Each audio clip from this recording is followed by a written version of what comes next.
Ayya, your audio is showing that it's off.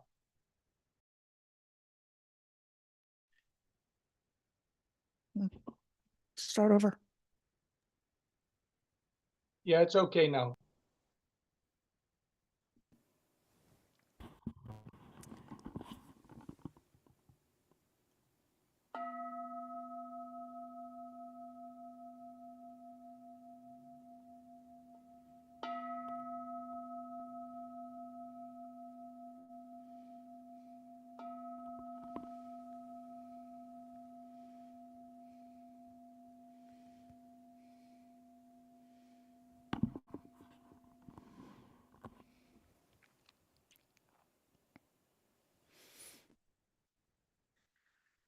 Namo tassa bhagavato arahato sammasambuddhassa. Namo tassa bhagavato arahato sammasambuddhassa. Namo tassa bhagavato arahato sammasambuddhassa. Buddham dhammang sanghang namasami.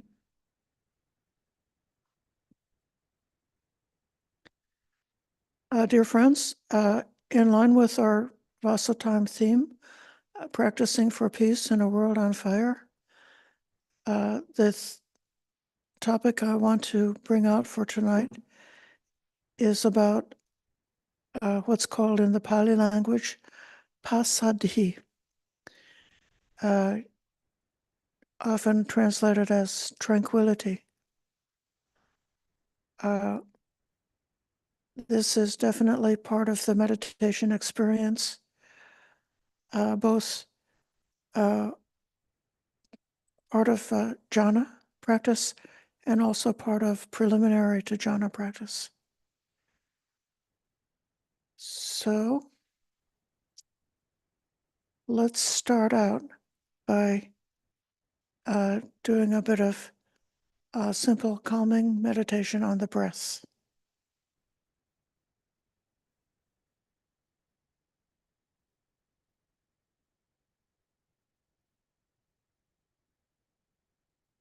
Welcome to come to an upright and balanced posture.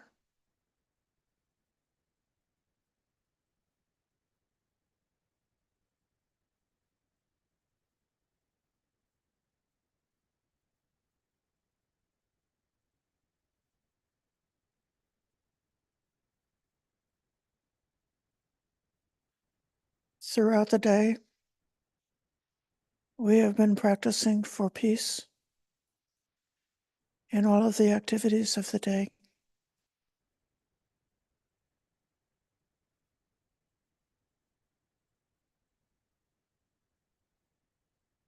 Avoiding unskillful speech and behavior that would stir up agitation.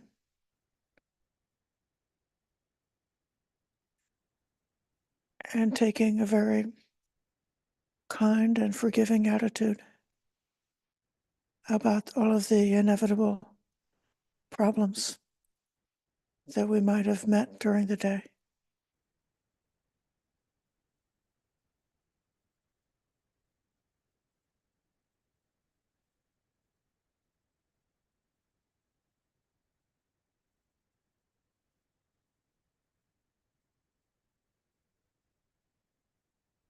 The way a skillful diplomat or a skillful leader would help others to calm down, to settle down. Just the same way we can help our own self to calm down by the way we hold all of the excitements of the day.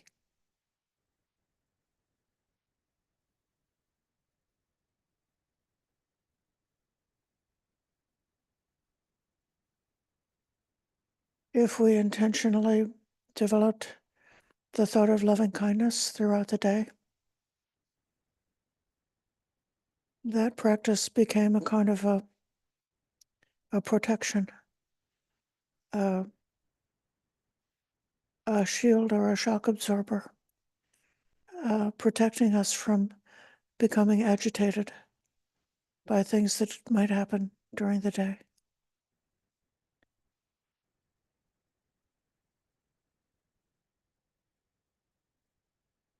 The emotion of kindness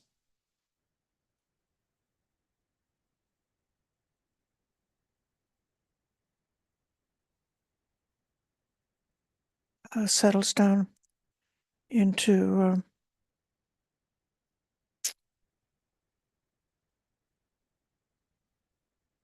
I don't know,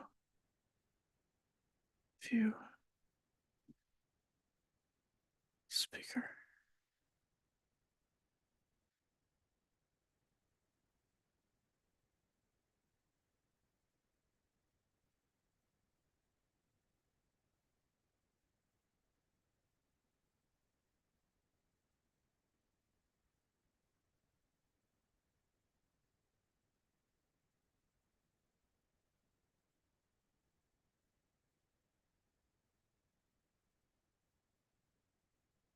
The emotion of kindness is warm and pleasant,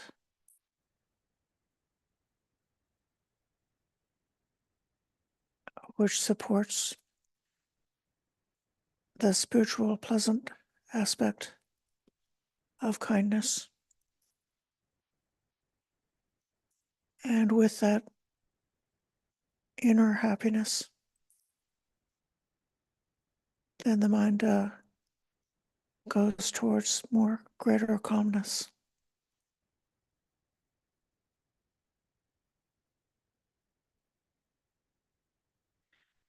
And now arriving at the meditation seat,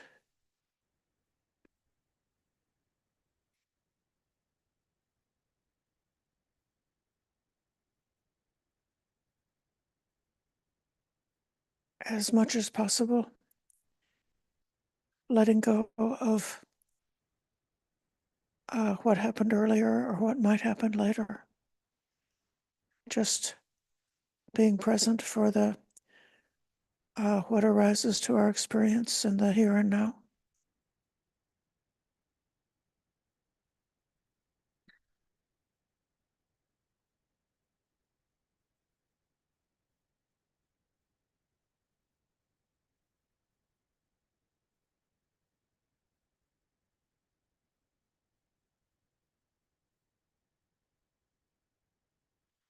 Letting the body be upright and balanced. Keeping just enough energy so that the spine is straight.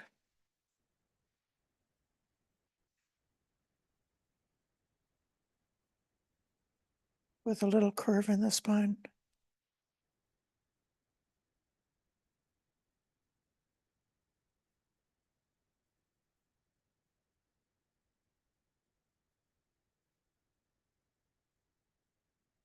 Lifting the chest a bit.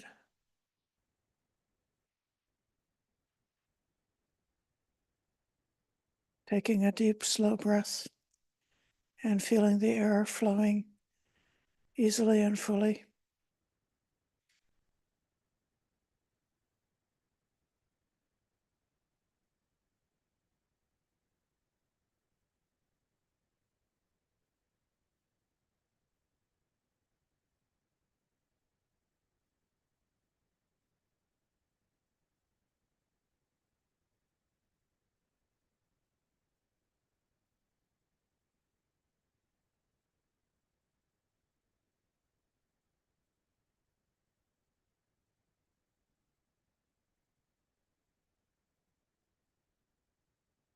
Letting the soft parts of the body be very relaxed, calm and still.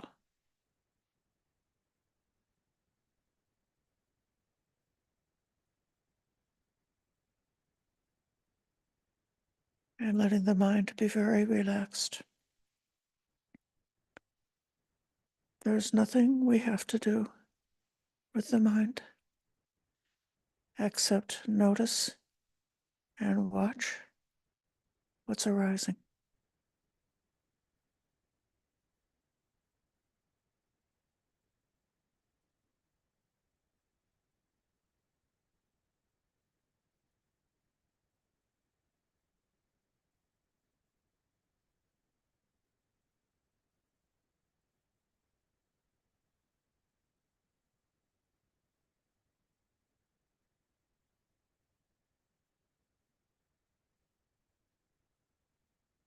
aware of the sensation of breath.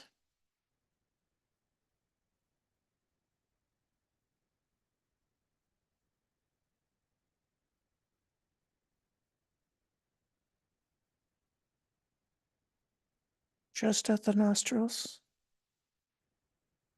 or wherever the breath is very clear and noticeable.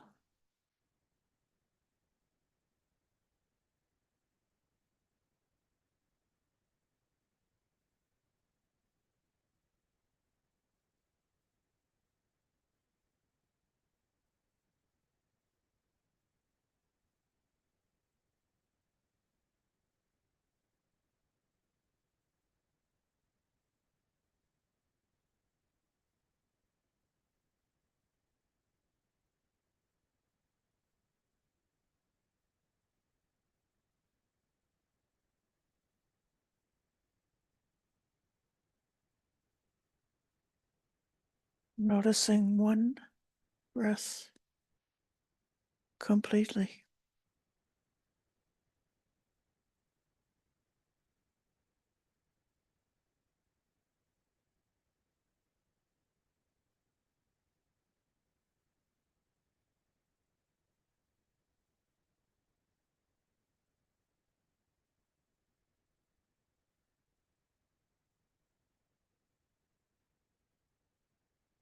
Not forcing the breath, just allowing the body to breathe naturally.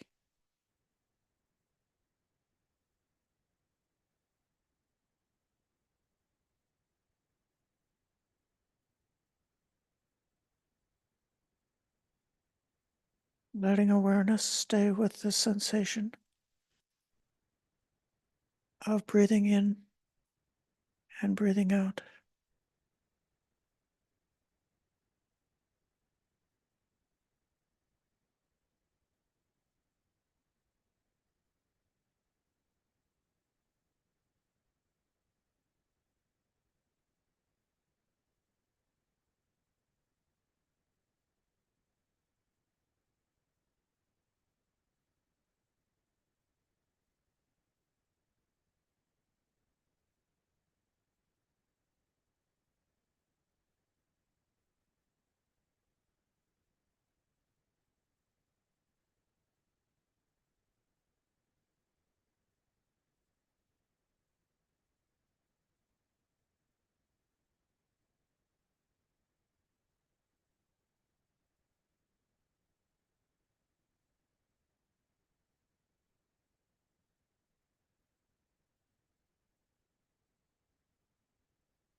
If any other sensation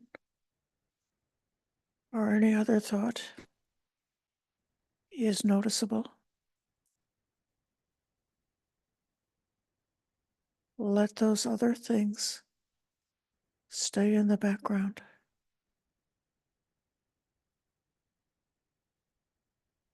No need to shift awareness to other things.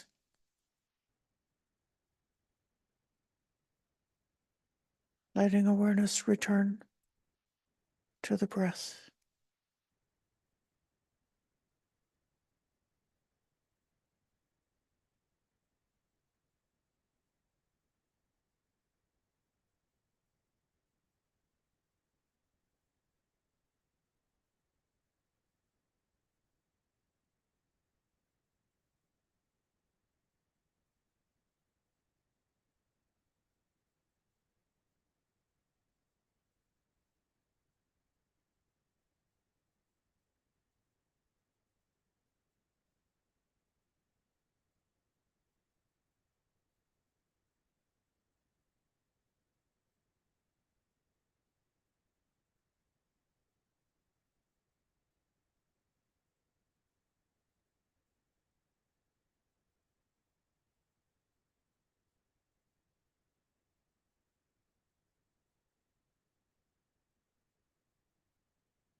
And approaching the end of this short meditation,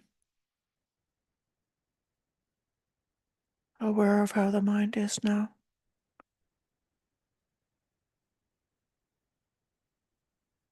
Aware of the body. Aware of the breath.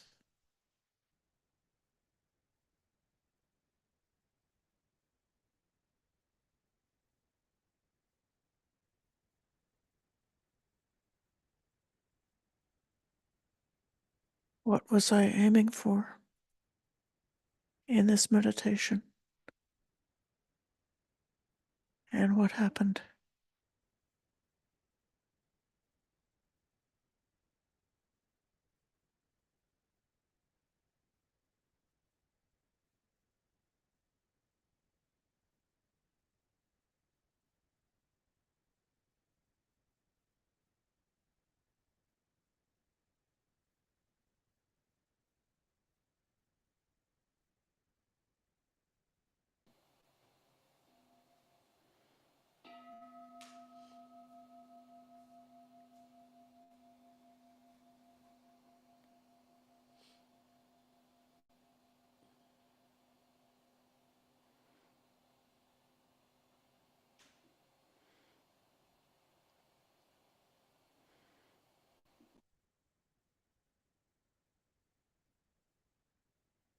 Dear friends, I know that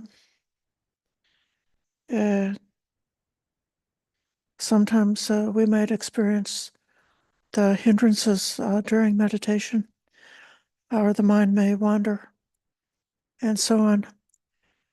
And I think most of us have heard different instructions and practiced different ways of taking care when the distractions or hindrances come up and make it difficult to have the unification of the mind on the breath or a theme. But I didn't want to try to say anything within the meditation because it would be too much talking. So now is a good time. I do have some things to say about passaddhi, or tranquility, but I'd like to ask now if there are any comments or questions about the breath meditation. And now I'm going to call on Upasika Elaine.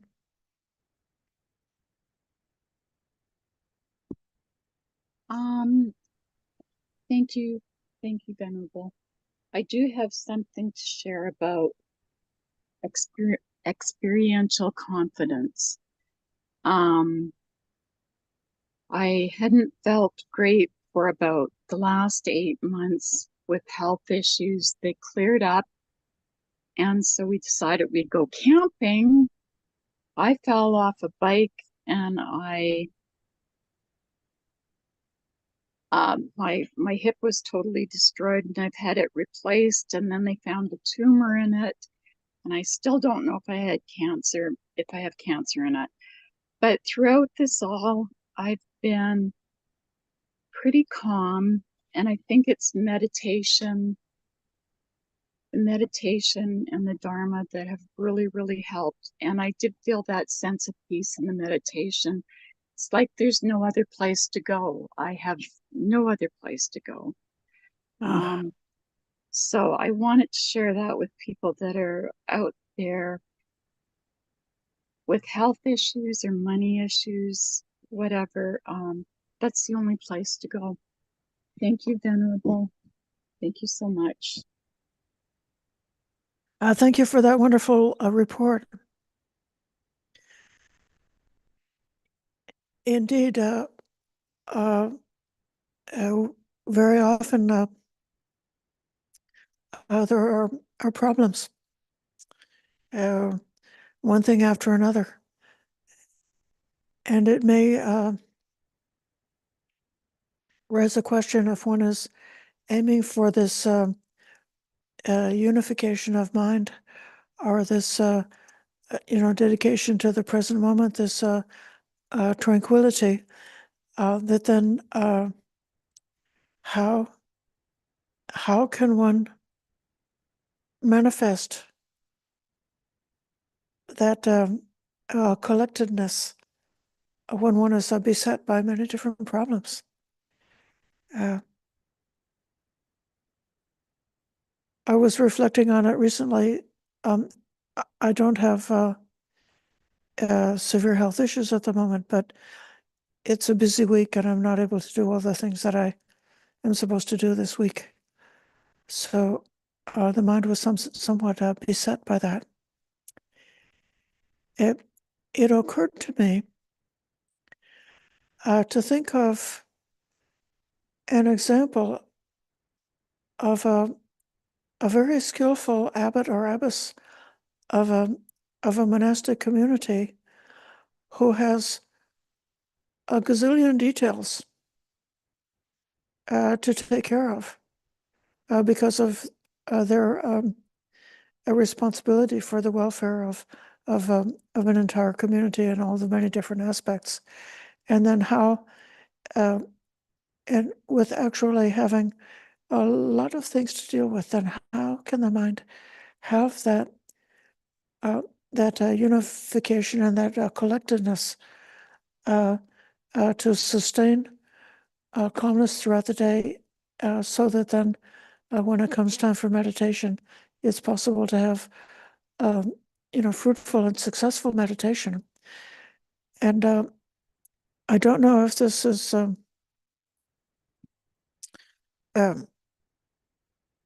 breaking the rules, but I remembered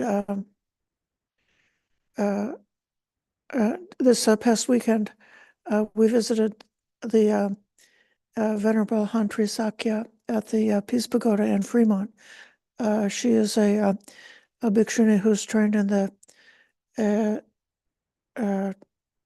Vietnamese Zen tradition of Thich Nhat Hanh, and there was a ceremony focused on the Bodhisattva.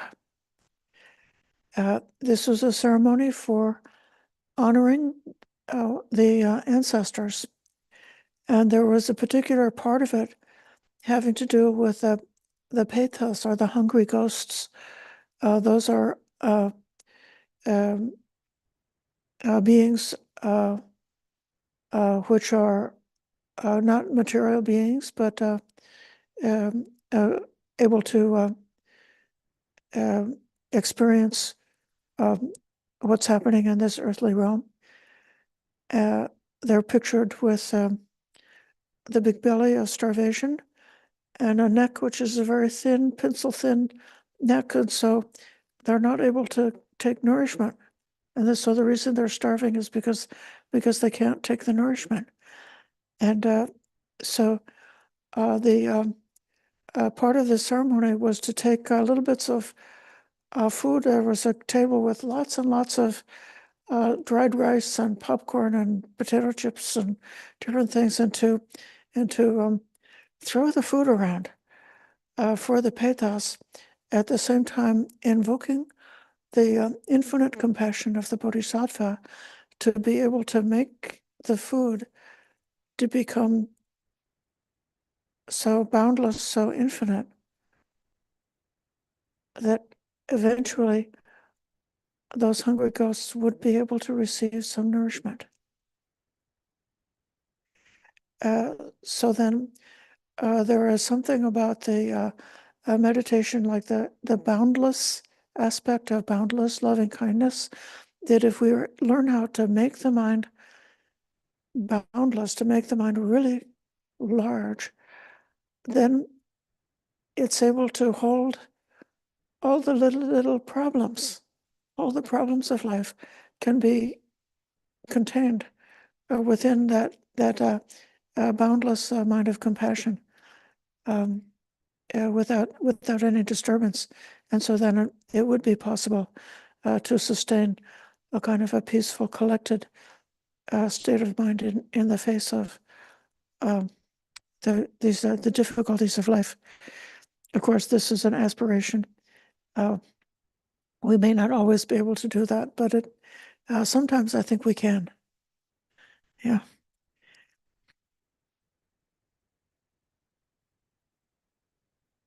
Any other comment or question, particularly about the breath meditation?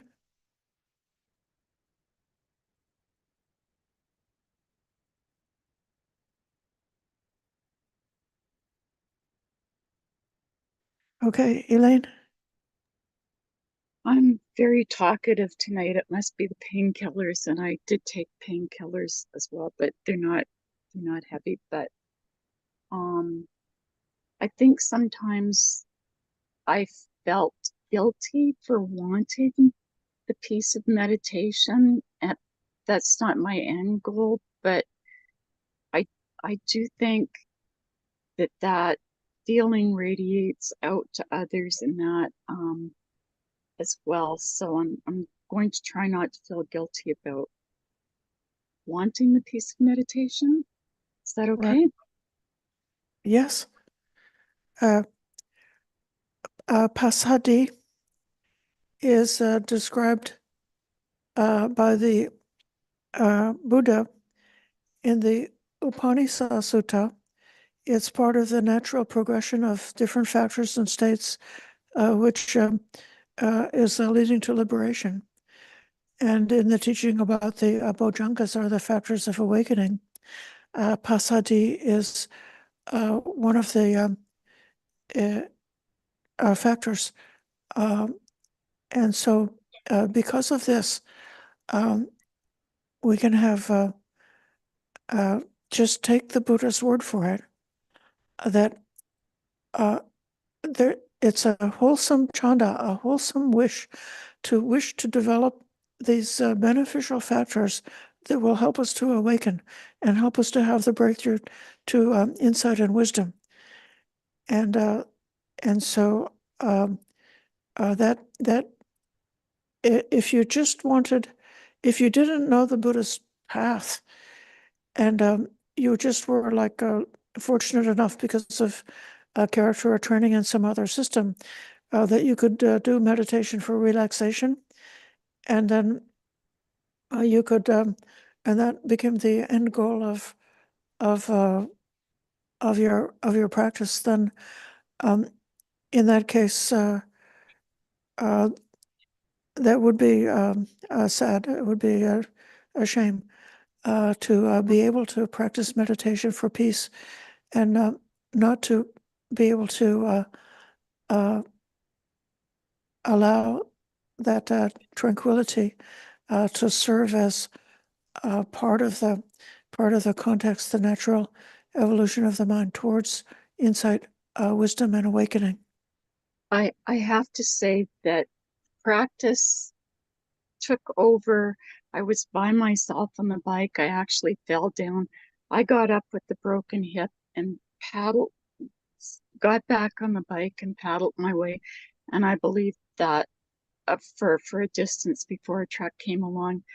And I believe that was um, pure Dharma, pure practice. I didn't do anything. I think before this, I know I just would have been laying on the ground crying. Thank you so much. What you're doing is so valuable. Okay. Thank you. And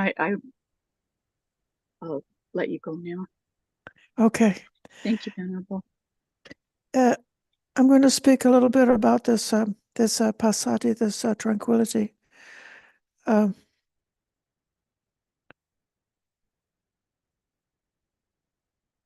This term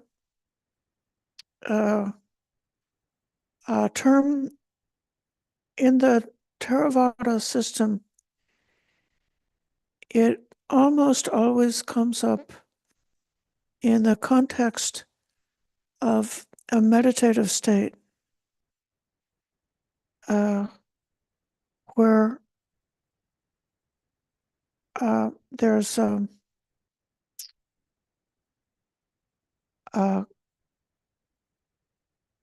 profound relaxation, including both the mind and the physical body. So the muscles relax. A person feels very comfortable. And then that comfort supports the mind becoming very balanced, having a mental equilibrium, which is able to be, there are different factors in meditation, the factor of energy and the factor of calmness, the factor of faith and the factor of investigation, and the factor of mindfulness, which is balancing all of them. And so when the mind has equilibrium, it's able to keep the qualities of the mind proportionate. So the mind is not tipping over one way or the other way. So that then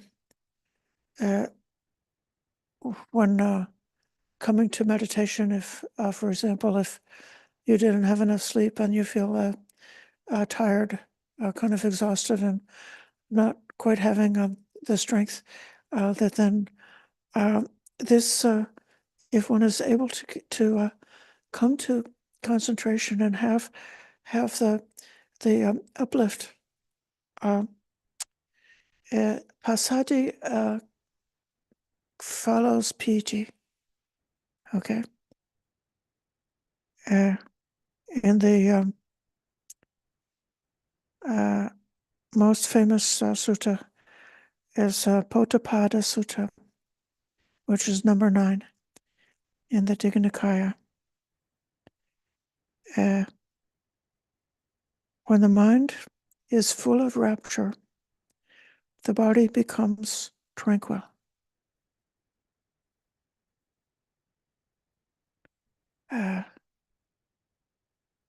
So if you know how to find piti,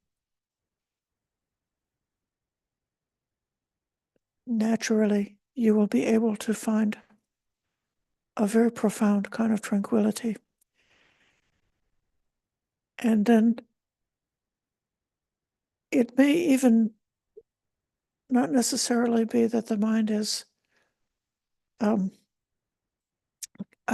like cut off or oblivious to the different mental states or factors that can come along, but it has the capacity for that, keeping that perfect equilibrium, so one doesn't drift over into being drowsy and dull, and one doesn't drift over in the other direction and becoming too agitated or too elevated, but instead the mind becomes centered. Mm.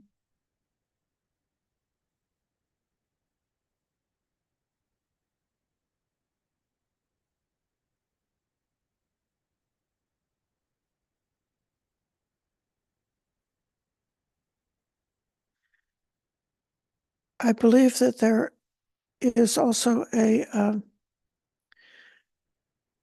weak form of passaddhi, so that even if you do not obtain jhana, or if you on a particular day there's not enough time or the situation to obtain jhana meditation, nevertheless this factor of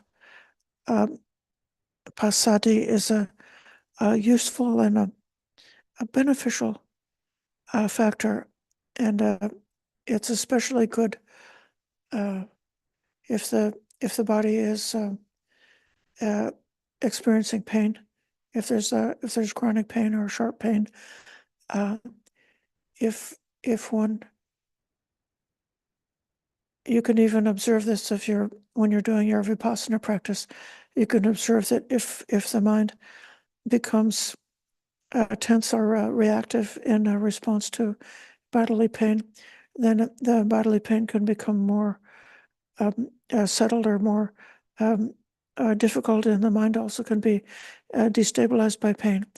But then if you know how to relax into it and be present with pain without either pushing or pulling, then it can be possible that the pain is not that not that much of a disturbance to the meditation, that one can meditate even while there's some bodily pain present. Or it can be that sometimes the bodily pain can break up and simply be experienced as some kind of vibrations, but without the reactivity that we are like defining. Oh, this is unpleasant, and then having that reactivity that could come from experiencing something is unpleasant. Instead, that whatever's happening with the body is just a phenomenon, and one can watch over it with equanimity.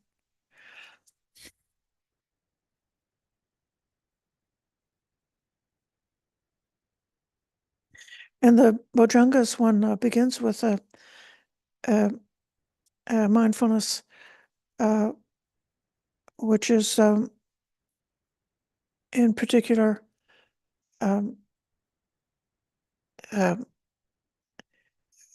mindfulness of the Dhamma, or a mindfulness of the characteristic of the various states that arise, as far as whether they're dark states or bright states, being able to distinguish that clearly. So it's an active factor of mindfulness, and then the next factor is investigation. That's looking within, and it could even be, you could say, having an interest in the phenomena that's presenting to us. So, like in meditation, if you are trying to watch the breath, if you could care less about the breath, if you're not interested in the breath, then you wouldn't be able to make enough of a connection for awareness to be bright and clear. So one aspect is just having the interest to want to know, want to discover what's the characteristic of what we're experiencing, what's presenting, especially in meditation or at any time. And then from investigation, especially if the investigation leads us to some kind of direct insight or realization or sense of discovery about the Dhamma, then energy can arise, and the energy is both related to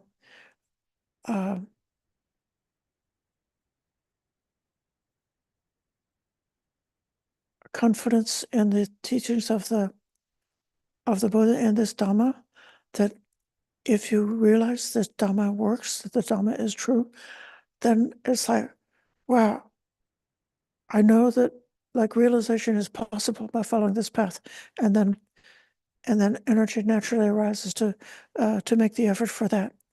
Or it could also be energy relating to seeing the danger in any unwholesome patterns, and then wanting to take care and not allow those unwholesome patterns to persist. Then, as a result of those three factors, then there is said to be the Bojjhanga, the enlightenment factor of piety or joy or rapture, and that piety is inner happiness, which is not depending on anything at all external to us. Definitely not dependent on a sense pleasure relating to any kind of objects, and not relating to um, um, mental pleasures, uh, uh, not relating to any aspect of pride or self-aggrandizement or anything like that, but more a very pure inner happiness, which is uplifting and um, and very safe, because it doesn't one doesn't have to grasp onto anything external in order to sustain that piti. Then that piti is the condition for passaddhi, or this tranquility, and that passaddhi is the condition for samadhi, the calm one-pointed state of mind, in which the hindrances can be very well settled and put aside, in which there's a great opportunity for clarity. And then with that concentration, with the full development of that concentration, is the factor of equanimity, or the capacity to be with perfect clarity and perfect evenness to overlook all the phenomena that come to us. So you can see there that passaddhi, this tranquility, is kind of it's in the sort of in the middle ground of this sequence. It's not, having that experience of deep relaxation doesn't mean that one is awakened. It doesn't mean that one has got any kind of noble attainment. It's simply a natural phenomenon, which is something that arises within meditation.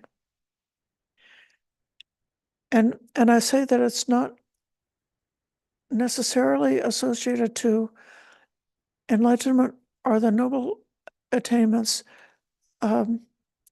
because it's something that's also in common with other meditation traditions, including Christian meditation, as well as the other kinds of meditation in the Indian system. So this state of tranquility, having a tranquil mind, achieving a deep and extremely pleasant tranquility in solitary prayer or meditation, and also having a state in which one can go through the day and do the activities of the day with the mind being predominantly in that tranquil state.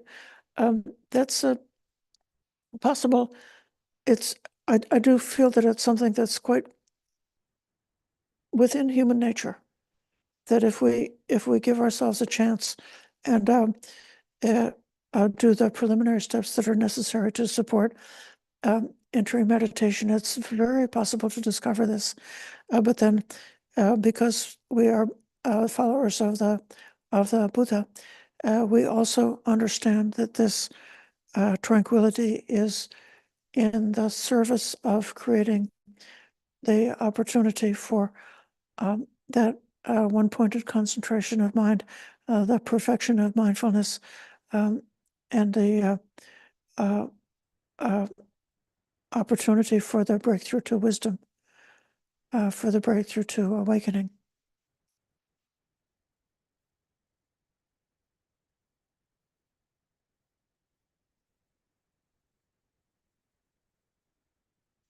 Putting this in the context of practicing for peace, it seems to me that if a person is serious about becoming peaceful, and if they're honest, they might realize how very easy it is to feel disturbed, grieved, resentful, upset, or reactive.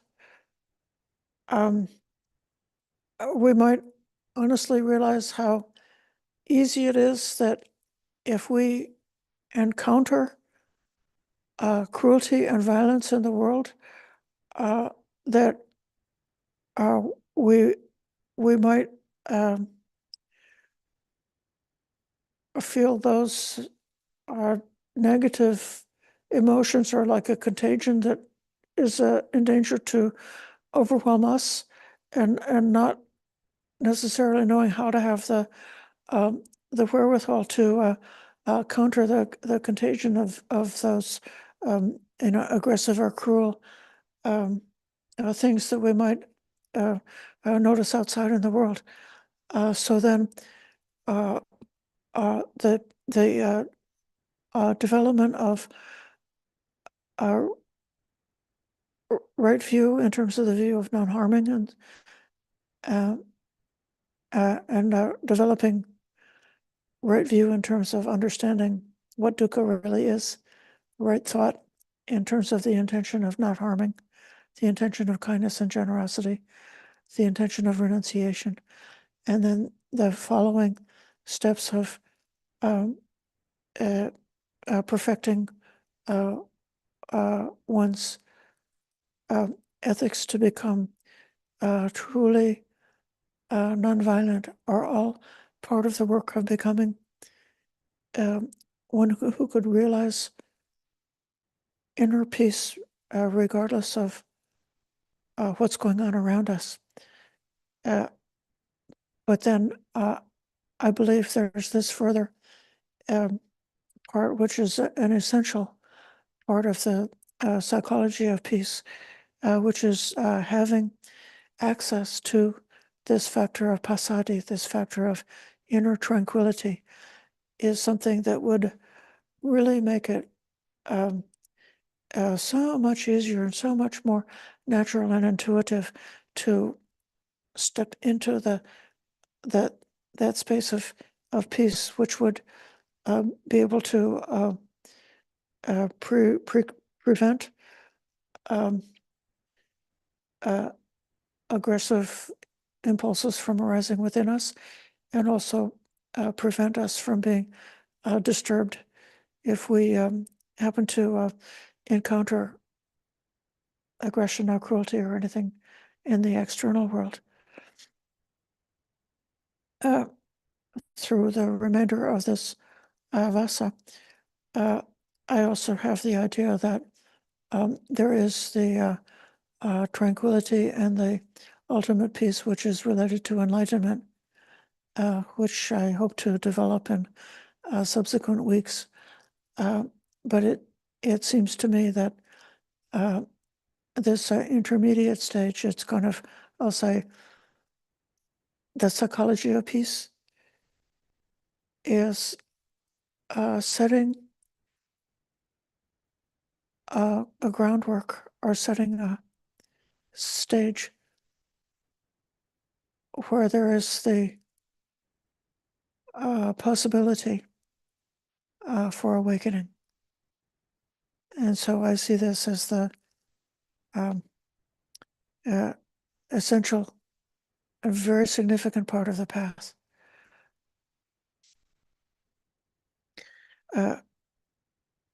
And to develop passaddhi in terms of meditation, I believe that it would be good to aim for a samadhi, aim for jhana, to not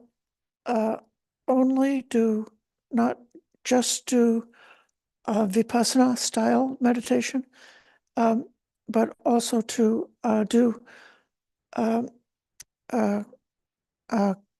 jhana or a concentration style of meditation as part of the practice, in which one is aiming to let the mind settle on a single object of meditation and remain with that object, and not to be using the meditation session to explore the diversity of different phenomena that could arise on the meditation cushion, but that one should also have as an important part of the practice the more simplified practice directed towards allowing the mind, having the conditions for the mind to be able to pick up an object of meditation and to stay with it. If one can only stay with an object for 5 minutes, then one should practice staying with an object for 5 minutes. If one could stay with one object of meditation for a longer time, one should do it for a longer time. And this creates the possibility for samadhi. Oh, and I forgot that Venerable Dhammavara also wants to add some thought or reflection. Yeah, but first off, I'd like to ask a question of you. Yes. Tranquility or passaddhi, is it different in body? Does it feel different than equanimity as one of the Brahma Viharas? Is it a different felt sense?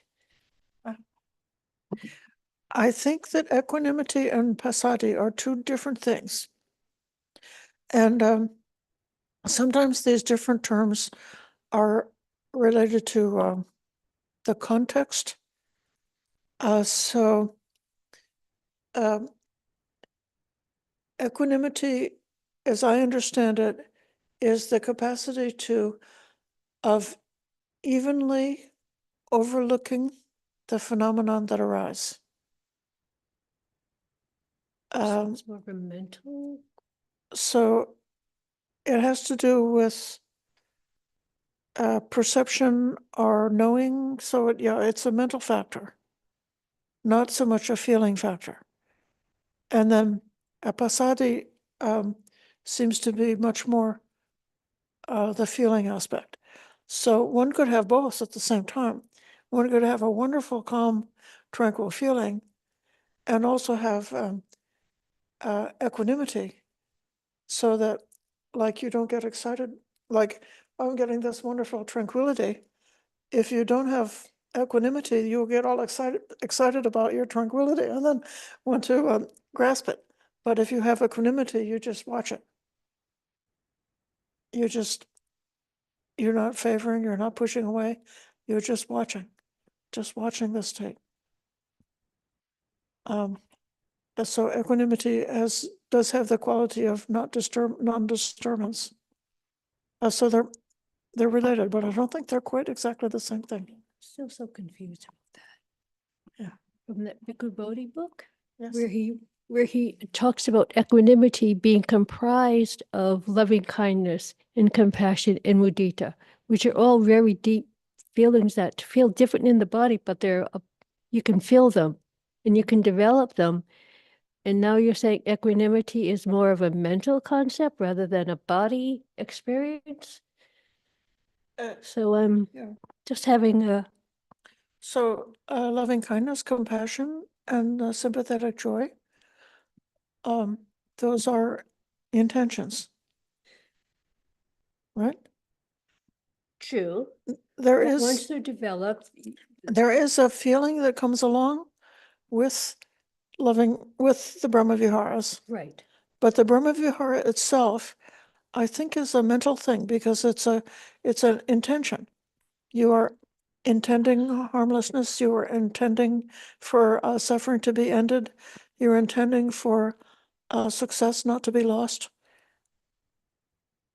Okay. And so the thought of loving kindness.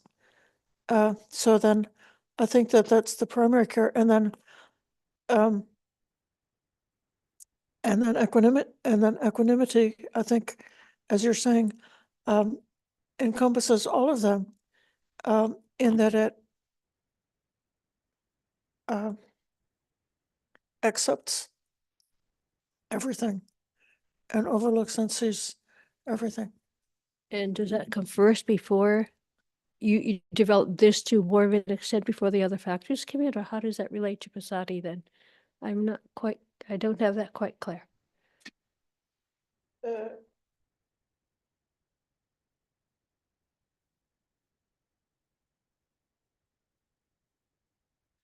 I think while somebody is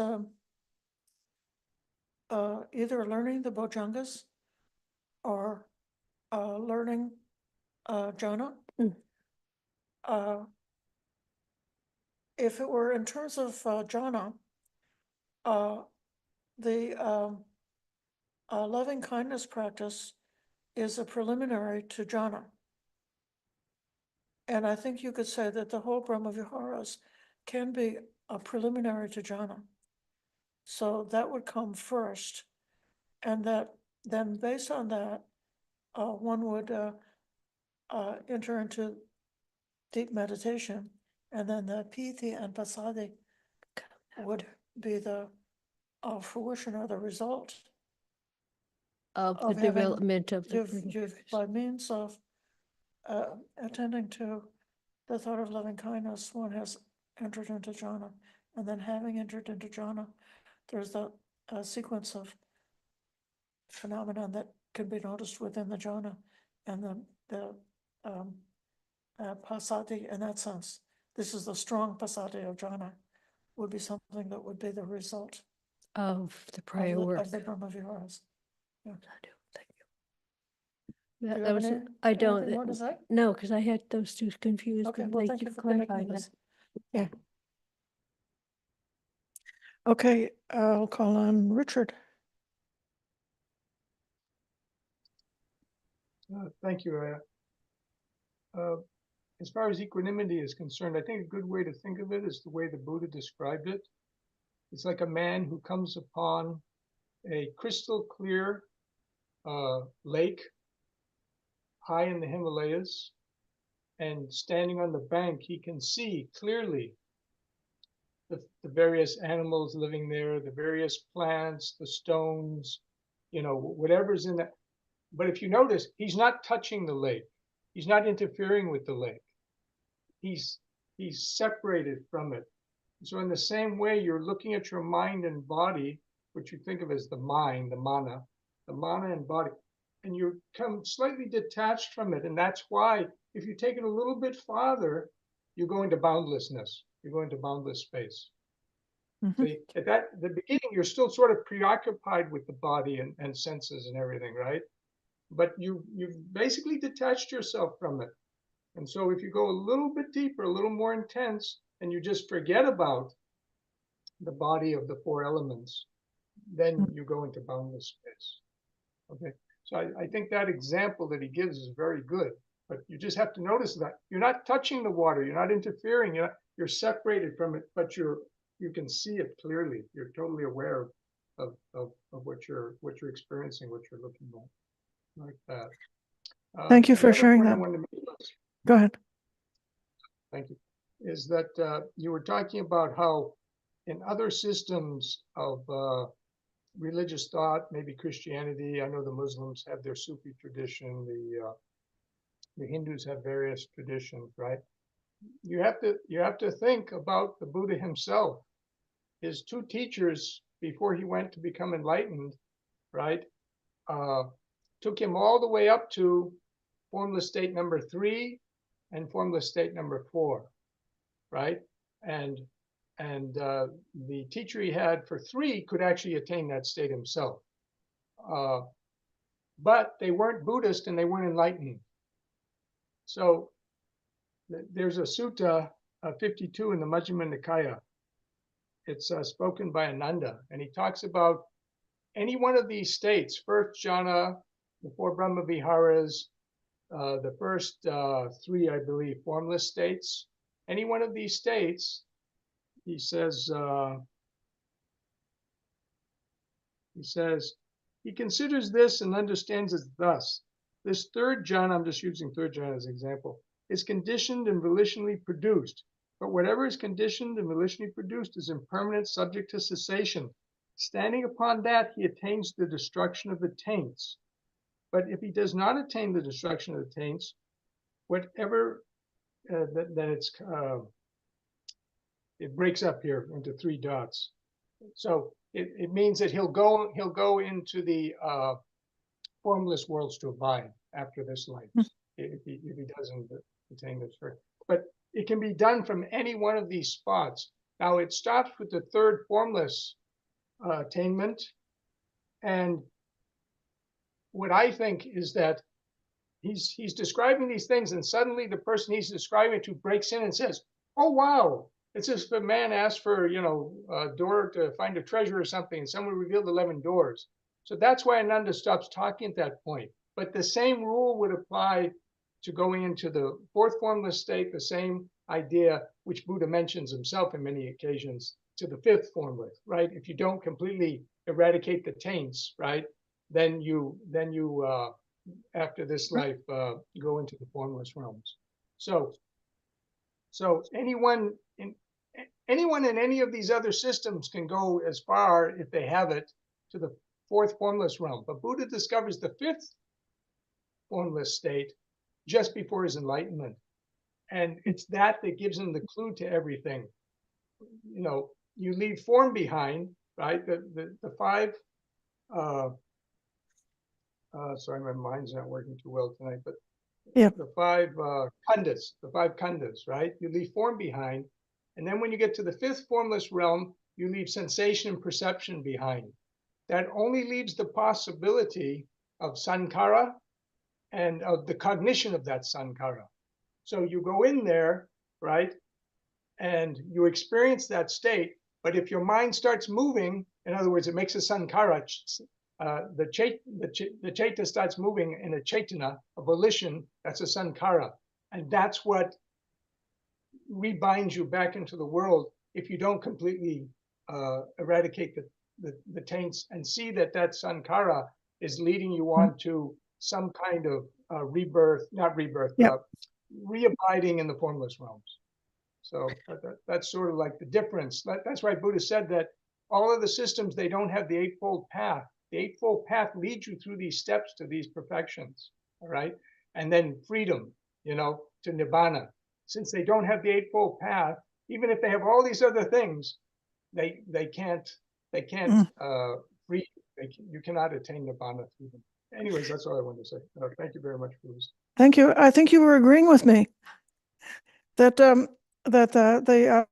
passaddhi tranquility is common among the non-Buddhist systems, but also within this Dhamma, it is part of the Buddhist system. And so if you don't have it, you should find out how to bring tranquility into your life and into your meditation. I'll call on Maisie.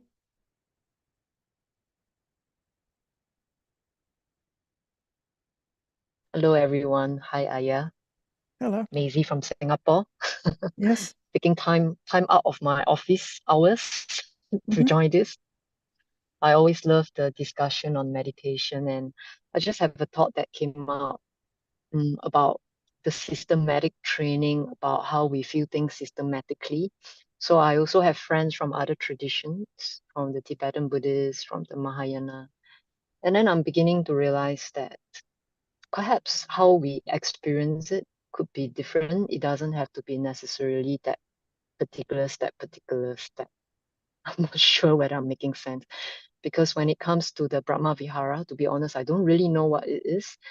I mean, in our daily life, we try to intend to break the karmic energy through forgiveness, through compassion, the intention. I mean, it's still very useful for me in daily life, but it was only until I decide to face my fears and to really, really let go of the 5, aggregates, that a different kind of Brahma Vihara came up for me in the heart, which then it led to what you were saying, the deep relaxation in the heart and then the stomach. And then, of course, the work is not done because then there is that knowledge of fear which has to be overcome in that sense. Yeah. And yeah, so I was just thinking that perhaps the way because in the past when I read books and all the system, and I tried to do it, and there was a lot of obstacles. So I'm guessing that this practice really needs some creativity and spontaneity and open-mindedness and bravery as well to face what we fear the most. Thank you for that report. Yes, indeed. Each of us will be experiencing, depending on all of our causes and conditions, we'll have our unique experience, which is fitting in some way to the Buddha's teaching. But it, especially when there's the breakthrough to coming to a new level, very often it's somewhat individual. And this is why I appreciate in this class that we have a bit of discussion, and that people can report what their experience was, and that example I think can help others to look within themselves to see how they could make the breakthrough to cause these practices to become fruitful at a more profound level. Yeah, great. So thank you for that. I'll call on Adam. Hi, Ayya, and thank you for the talk today. I just want to get some clarification on my current path really quick, and then ask a couple of questions. So I started with Vipassana meditation, and then after a couple of months, I've incorporated the metta meditation. And then from your talk tonight, it sounds like the next kind of natural step is to do the jhana meditation. And I was wondering what you recommend as far as like an object to concentrate on. Does it need to be like a physical object? Because I have on occasion, there's a park bench nearby I really like to meditate on. And it's very windy pretty much all the time in the evening. And so I'll meditate on the wind, both the feeling and just like the sound of it. Does that count as jhana meditation, or do I need to actually focus on something else? First of all, there's not a completely sharp difference between vipassana and jhana. I was saying that to distinguish between, the Buddha had taught us a lot of what we're doing is learning. Basically, it's how to understand dukkha. So to be able to distinguish the contact through the senses and the Vedana that arises from that, the feeling that arises based on the contact, and then whatever impulse or craving or formation can spring up as a result of different kinds of Vedana. And so then this is a part of just like investigating in depth how the mind works, so that we can understand how the mind gets into all of its reactions. So a lot of the way of Vipassana is taught in modern times, it's like one would start on the breath, and then if you notice a sound, one would like leave the breath and notice the sound, notice the arising sensation of the sound, and then come back to the breath, and then notice some other sensation, then come back to the breath. And so this is a kind of like it's a very diversified meditation, because there's many countless like points of experience that one is noticing the arising and cessation of these experiences, and there are other aspects of the Vipassana practice. If one is trying to get into jhana,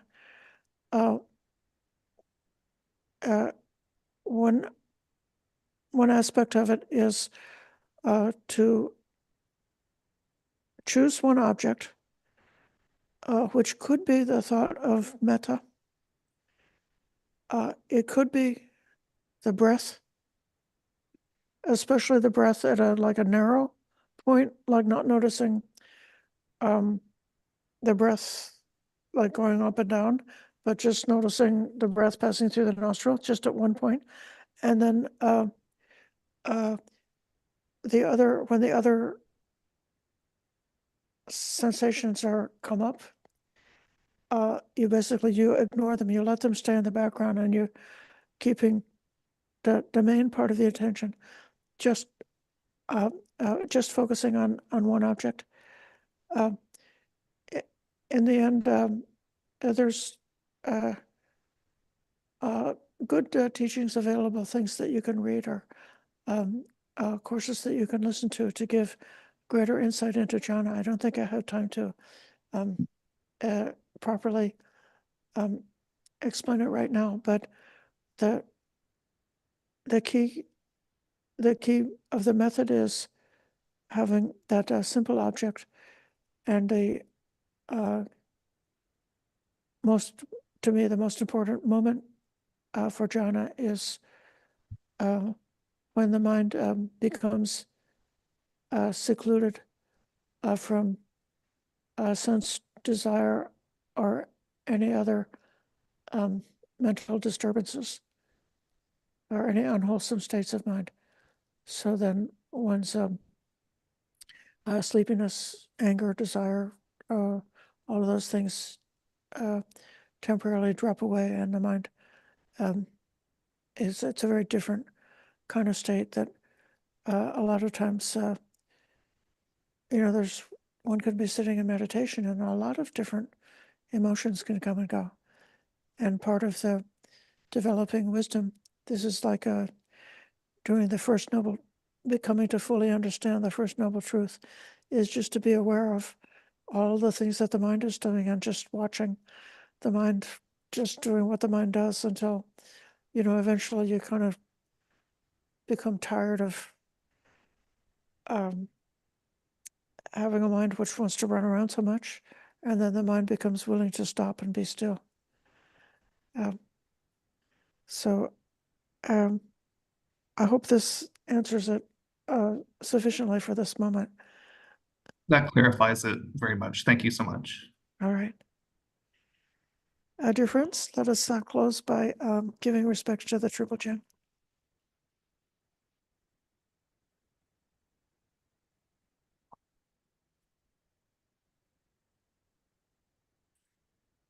Araham Samma Sambuddho Bhagava Buddhang Bhagavantang Abhivademi Svakato Bhagavata Dhammo Dhammam Namasami Supatipanno Bhagavato Savaka Sangho Sangham Namami.